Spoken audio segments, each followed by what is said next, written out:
আসসালামু আলাইকুম আমার প্রিয় ভাই ও বোনেরা, আপনারা সবাই কেমন আছেন? আশা করি আল্লাহর অশেষ রহমতে সবাই ভালো আছেন। আর আলহামদুলিল্লাহ আমার বোনদের ভাইদের দোয়ায় ইনশাল্লাহ আমিও ভালো আছি। তো আজকে কিন্তু অনেক ভালো ভালো আয়োজন করছি। আমার কলজার ভাইয়েরা বোনেরা না খাইয়া কিন্তু যাইবেন না, একদম শুরু থেকে শেষ পর্যন্ত খাইয়া শেষ করে যাইবেন, ঠিক আছে? তো কলজার বোনেরা, আজকে কি কি আয়োজন করলাম, কার জন্য করলাম, সম্পূর্ণ ভিডিও দেখবেন, তাইলে বুঝতে পারবেন। তো চলুন এবার আপনাদেরকে দেখাই দিব। আর আরেকটা কথা, কলজার ভাই বোনেরা, ভিডিওতে একটা লাইক দিতে ভুলবেন না, আর আপনাদের বোনের চ্যানেলটা সাবস্ক্রাইব করে পাশে থাকবেন। সব সময়ের জন্য নতুন নতুন ভিডিও আনার জন্য চেষ্টা করি আমার কলজার বোনের জন্য। চলে আসলাম রান্না করার জন্য। আজকে স্পেশাল রান্না হবে। কার জন্য রান্না হবে বলতে পারেন? সম্পূর্ণ ভিডিও দেখলে কিন্তু অবশ্যই জানতে পারবেন কাদের জন্য রান্না হবে। আমার কলজার ভাইয়েরা, কলজার বোনেরা, তাইলে বললেই দে কার জন্য এত স্পেশাল রান্না করতেছি। আমার বৌমার বাপে বিদেশ থেকে আইছে, মানে আমার রাইসা। রাইসা তো আমার বৌমা, আমার অনেক ভাইয়েরাই জানে, বোনেরাই জানে। তাই রাইসার বাবা থাকে সৌদি আরবে। তাই রাইসার বাবা আসছে বাংলাদেশে। তাই আমরা রাইসারা কিন্তু একই জায়গায় একই স্থানে থাকি, একই বিল্ডিংয়ে থাকি। তাই রাইসা আমার ছোট বোনের মেয়ে। আমার ছোট বোনের মেয়ে রাইসা, সবাই তো আপনারা জানেন যেহেতু আপনাদের সাথে বলি। আর মুসারে দিয়া মাঝে মধ্যে আমার ছেলের বউ বানাই, এটাও আপনারা জানেন।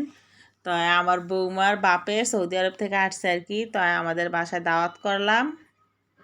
আমার বোনের জামাই আর হিসাবে আমার খালতো ভাই, আমার খালতো ভাইয়ের সাথে আমার ছোটো বোনের বিয়ে দিছে আর কি। তো এই জন্যই এই উপলক্ষে আয়োজন করা হয়েছে আর কি। আর যেহেতু আমরা সবাই এক জায়গায় থাকি, আমাদের বেড়ানোর মতো বাপের বাড়ি ছাড়া, শ্বশুর বাড়ি ছাড়া আর কোথাও নাই। আমরা সব বোনেরা একই জায়গায় থাকি। তাই এখানে আবার আমি আদা রসুন, মানে ফ্রিজে ডিপে যেগুলো আছে এগুলো তো রান্না করবো না। আর আজকে নগদ আদা রসুন দিয়ে রান্না করব। ওই তো আমার রাইসা বাবুটায় দাঁড়ায় আছে, দেখেন আমি ব্লান্ডার করতেছি, আমার রাইসা বাবু দাঁড়ায় আছে। আর কি খুশি আমার মামনিটায়, দেখছেন? এখানে ব্লান্ডার করতেছি না, মুসা আছে, ম্যাডামের ছেলেও আছে, রাইসাও আছে। তাই তিনজন গল্প করতেছে আর কি, সুন্দর করে গল্প করতেছে। যখন আমি ব্লান্ডার করতেছি তখন সবগুলাই দৌড়ে আইসা পড়ছে। আইসা আবার আমার সাথে একটু হাসাহাসি করলো, দুষ্টুমি করলো রাইসায়। রাইসায় চালাকি করতেছে এখানে, হ্যাঁ দিব, হ্যাঁ ব্লান্ডার করবো, হ্যাঁ চালু দেয় সুইচে, হ্যাঁ চালু দেয়, বুঝছেন? ইন্দা মুসায় আসে চালু দেওয়ার জন্য, হ্যাঁ আসে চালু দেওয়ার জন্য। তো দমক দিছি, ওই যে দেখেন রাইসায় গেছে, এতক্ষণ কিন্তু অনেক খুশি ছিল। তো আমার কাজে সহযোগিতা করতে আসছে আর কি। আর এখানে আমি মুরগি, দুইটা ব্রয়লার মুরগি নিছি। তো ব্রয়লারের মুরগি দিয়ে রোস্ট করতেছি আর কি। তো দেখা গেছে পাকিস্তানি মুরগিতে হাড্ডি গুড্ডি ছাড়া কিছুই পাওয়া যায় না। বাচ্চাদের রোস্ট করলে বাচ্চা মানুষ, ওরা ওর কাছে হাড্ডি হাড্ডি লাগে, ওরা ভালো মতো খাইতে পারে না। দেখা গেছে পাকিস্তানি মুরগি আবার বুনা করলে ঠিক আছে, বাজলে একদম শুকনো হয়ে যায়। বড় মানুষ তো হাড্ডি গুড্ডি চাবা চুবিয়ে খাই লাইতে পারে। আর এখন আমি মুরগিগুলো একদম কড়াভাবে, ব্রয়লারের মুরগি যেহেতু সুন্দর করে কড়াভাবে এগুলো ভাজি করে নিতেছি আর কি। আর আজকে দুপুরের রান্নাতে আমার ছিল সব কিছু রান্না করব, সব কিছু ভিডিওতে দেখতে পারবেন। তারপর আমি বলতেছি আর কি, রুই মাছ ভাজা ফ্রাই করব আর কি। আর হইল গিয়া চিংড়ি মাছ ফ্রাই, আর মুরগির রোস্ট। আর হলো যে আর একটা দেখলেন যে রান্না করতেছি ডাল, মাছের ডাল ডিম দিয়ে রান্না করতেছি, একটা ডিম দিছি আর কি। আর তারপর হলো গরুর মাংস, পোলাও। আর এগুলো হলো দুপুরের জন্য আর কি রান্না করতেছি। আর এখানে আবার পেঁয়াজ কাইটা দিয়ে নিলাম, কারণ রোস্টের ভিতরে দিতে হবে, ব্লান্ডার করবো আর কি। আর এখানে আমি হাতে মাখায় গরুর মাংস বসাই দিলাম। আর এখানে দিছি আদা রসুন, তারপরে জিরা বাটা, সব ধরনের মশলা ব্লান্ডার করে ফাঁকি করে দিছি আর কি। পেঁয়াজ কুচি, এই মাংস রান্না করতে করতে যা কিছু লাগে সব কিছু এখানে দেওয়া হয়েছে। তো এভাবে হাতে মাখায় রান্না করলে তো মাংসটা কিন্তু খাইতে খুব ভালো লাগে। তো এখানে আমি নিছি 2 কেজি মাংস আর কি, 2 কেজি গরুর মাংস নিছি। আর এতগুলো গরুর মাংসের ভিতরে একটা হাড্ডি দিছি, আমি 2 কেজি মাংস কিনে আনছি। যেহেতু ফ্রিজে মাংস আছে, ওই মাংস যে নতুন মেহমান দাওয়াত করছি, ভাবলাম হাঁসের মাংস কিনে আনি, এই জন্য হাঁসের মাংস নিয়ে এসে আর কি। আর দেখবেন টাটকা মাংসটা খাইতে অন্যরকম একটা স্বাদ লাগে। তো এখানে আমি হাতে সুন্দর করে মাখিয়ে নিছি, এখানে এটা বসাই দিলাম আর কি। তো আমি হালকা একটু পানি দিব, ওই যে আমার ব্লান্ডারটা ধুইয়া পানি আমি এবার বাটিতে রাইখা দিছি, মশলার পানি, আদা রসুনের পানিটা আর কি। তো ফালাই দিয়ে লাভ কি, এখানে আর কি ব্যবহার করে ফেললাম আর কি। আর আমার কাছে সবসময় একটা কথা কি জানেন, খাওয়ার চেয়ে রান্না করার চেয়ে আনন্দ, রান্নার ভিতরে আনন্দ বেশি। আর আমার সবসময় ভালো ভালো রান্না করতে আমার ভালো লাগে, এটা আমার ছোটোবেলার অভ্যাস। এই জন্যই তো দিছি রান্নার অনেক আমার শখ, বুঝছেন। আমি রান্না করতে খুব পছন্দ করি। তাই ওইখানে আবার ডিমগুলো আমি ফ্রাই করে নিলাম আর কি, সিদ্ধ করছিলাম, তারপর ফ্রাই করে নিলাম। আর একটু মাংসটা লাড়াচাড়া দিয়ে দিতেছি, দুই চুলায় দুইটা দিছি আর কি। আর এপাশে দিছি মাংস। তাই যেহেতু তিনটাতে দিছি, একটু তাড়াতাড়ি হয়ে যাব। আর এদিকে পেঁয়াজ আর দুইটা টমেটো কেটে নিছি। টমেটোগুলো আবার পেঁয়াজগুলোর সাথে একসাথে ব্লান্ডার করব রোস্টে দেওয়ার জন্য আর কি। আর আমি ভুললেই গেছি আমার। আর এখানে পোলার চালটা আমি ধুয়ে নিতেছি আর কি। আর এখানে আমি 4 পট পোলাও চাল নিয়েছি। আর ওই যে দেখেন আমার রাইসার বাবা নিয়ে আইসে আর কি, মিষ্টি নিয়ে আইসে, ফল টল নিয়ে আসছে আর কি, বেড়াইতে আসছে আর কি আমাদের বাসায় আমার বৌমারা। এখানে মনে হয় ড্রাগন, আপনার নিয়ে আইসে ড্রাগন ফল, মিষ্টি, তারপরে এগুলো হইলো আম,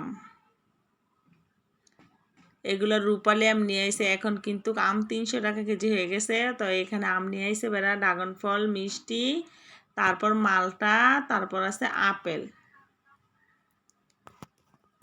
এই তো আমার বৌমা প্রথমত একটা দাঁত বিন্দাই দিছে, আবার 7 আপ মজু নিয়ে আইসে একটা, 2 লিটারের একটা মজু নিয়ে আইসে, ওই যে 2 লিটারের একটা মজু। তো রাইসার বাবা এগুলা নিয়ে আইসে, মানে আমার বিআই সাহেব, আমার খালতো ভাই, আমার বোনের জামাই, আমার একটাতে 3টা, বুঝছেন। তো এক জায়গায় আমগো 3টা হয়েছে, তো শুধু একটা না। আর এই তো এখানে কিন্তু আমি রোস্টটা তৈরি করে ফেলতেছি। আর রোস্ট বানানোর জন্য এখানে আমি গুঁড়া দুধ ব্যবহার করছি, টক দই ব্যবহার করছি, আর লেগিয়া কাজু বাদাম, কাঠবাদাম, তারপরে সব কিছু রোস্টের জন্য যা যা লাগে আর কি সব কিছু দিছি। আর ওইখানে দিছি আর কি রোস্টের মশলা আর কি, রাঁধুনি রোস্ট মশলা। আর এখানে বাজ্যা নিতেছি রুই মাছ কোনো সবজি দিয়ে রান্না করব না, বললাম তো ফ্রাই করবো আর কি। আমার বোনরা জিজ্ঞাসা করছি কীভাবে খাইবা, পরে বললো আর কি ভাজা রাখার জন্য। এগুলা ভাজা নিব, তারপরে এগুলোর উপরে পেঁয়াজ কুচি দিয়ে দিব, কাঁচামরিচ কুচি আর কি। আর ওই যে দেখেন রোস্টটা কিন্তু প্রায় হয়ে গেছে। আর এরকম ভালো ভালো খাবার রান্না করতে আমার কোন কোন আপুর ভালো লাগে অবশ্যই কমেন্ট করে জানাইবেন। আর আমার কাছে সবসময় ভালো লাগে ভালো খাবার রান্না করতে। খাওয়ার চেয়ে রান্নার আনন্দ বেশি। আর চালটা আমি ধুইয়া সাইকে রাখছিলাম ঝরঝরা করার জন্য। তো শুকাইছে, পানিটা শুকাইলে আমার কাছে পোলাও রান্না করলে যেমন পোলাওটা একদম ঝরঝরা হয়। তো এই যে রোস্টটা দেখতেছেন, এটা কিন্তু আরও শুকায় একদম রোস্টের থেকে তেল ছাড়বে। আর মাছগুলো একদম কড়া করে বাজে নিচ্ছি। আর এখানে চিংড়িগুলো বাছতেছি।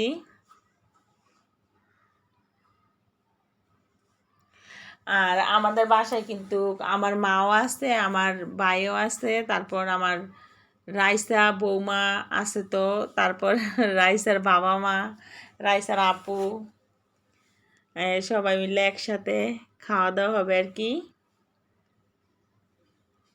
এই তো দেখেন আমার কিন্তু রোস্ট রান্না শেষ। দেখেন একদম আমি শুকনা শুকনা করে ফেলাইছি।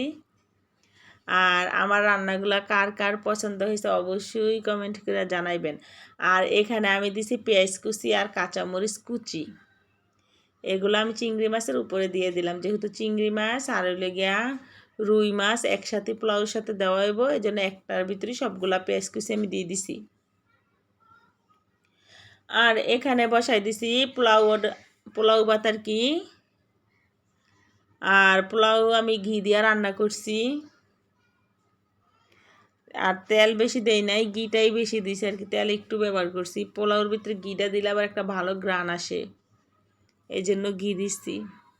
আর এখানে দেখেন আমি কিন্তু গরুর মাংস রান্না করে ফেলাইছি। গরুর মাংস রান্নাটা আপনাদের কাছে কেমন লাগলো অবশ্যই বলবেন। আর গরুর মাংসতে আমি কোনো আলু দিই নাই, কিচ্ছু দিই না। আর এটা চুলার ভিতরে আরও 10-15 মিনিট রাখবো, তারপরে এটা নামাবো আর কি। শেষমেশে আপনাদেরকে একটু দেখাই দিব।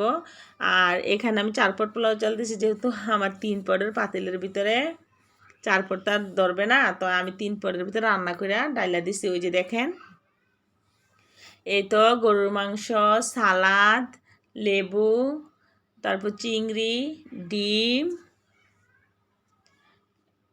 রুই মাছ, ডাল, পোলাও, সাদা ভাত, মানে জাস্ট সব কিছুই এখানে আছে।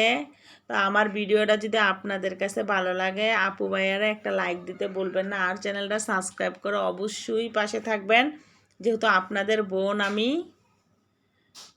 আমার কলজার বোনেরা, কলজার ভাইরা অবশ্যই চ্যানেল সাবস্ক্রাইব করে পাশে থাকবেন সব সময়ের জন্য, নতুন নতুন ভিডিও পাওয়ার জন্য। তা আজকের মেহমান ছিল আমার একমাত্র আদরের ছোট বোনের জামাই, তার জন্য এত আয়োজন আমার রাইসা মনির বাবা। তাই কলজার বোনেরা, কলজার ভাইরা, ভিডিওটা কিন্তু এখানেই শেষ করলাম। সবাই ভালো থাকবেন, সুস্থ থাকবেন, আল্লাহ হাফিজ।